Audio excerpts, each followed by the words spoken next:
Hi, I'm Megan McNerney from Temple Update. Today, take us back to your first day working in the Studio 3 years ago. I know I was with Isabel. Isabel Garcia and I came in together. We both lived in Whitehall, and it was before the show started, so it had to be maybe second or third week of school at the latest. And I remember walking with Isabel, and we had no idea what we were doing. We'd been in the building maybe twice. Our journalism class was in Gladfelter. We didn't have any classes in this building. And we walked in, and we couldn't find it. And finally walked in. I think it was Rob Sitzowitz. Well, Rick Beardsley was there. Rob Sitzowitz was there. I think probably Patrick Rosenbaum and Joe Polinsky, I think, were there. And it was just one of those, hi, hi. I remember being just, overly awkward. And I don't remember a whole bunch of it, but I remember going back every single day since, so it wouldn't have been too bad. Was it intimidating coming into an environment where you said you were only, you and Isabel were the only two girls? It was interesting because I had done some in high school. I had worked with my high school television station, so I knew enough to not be, I was intimidated in that respect, but I knew enough that I knew I wasn't totally drowning. So it was more of, there were two senior girls, Danielle and Sydney, who were anchors. So Jo Angel Concepcion was there as well. She was older.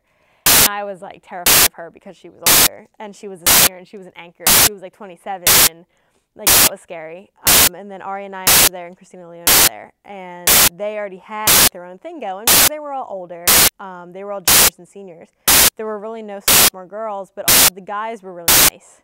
So I think that we just kind of gravitated towards them because they were all oh, hey, whatever, they were all nice. And Rick was here, it was a whole different thing because he was always there and that was his job, to get everybody acclimated and to get everybody involved.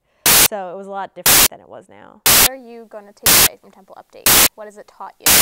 I haven't started thinking about this yet. I have 50 days to be upset about it. I think our last show was May 9th, so me and May 9th are not friends. But it's so it's been so much of my college experience. It pretty much has dictated everything else I've done, the classes I've taken, because you can't take classes in Update, so I haven't taken other things because of Update. I haven't, gone out to White Girl Wednesday on Wednesdays because of Update. Just things like that other people haven't experienced. I've experienced some really awesome things. I've experienced some super crappy things. And it's just, as much as a lot of people are oh my, we hate it at the time, I know that on May 10th, when I have absolutely nothing to do with the show anymore, it's going to be crazy. And I know on the last show, everything's going to hit me, but I'm trying not to worry about it now. I'm trying just to appreciate the next 8 shows that we have over the next 5 that I'll anchor or whatever. But it's definitely the people that I've met, whether it was my first freshman year or people I met yesterday. They've all had some sort of impact on my life, and just the amount of things that I've learned, I think, I don't know if I would have learned anywhere else, and I don't know.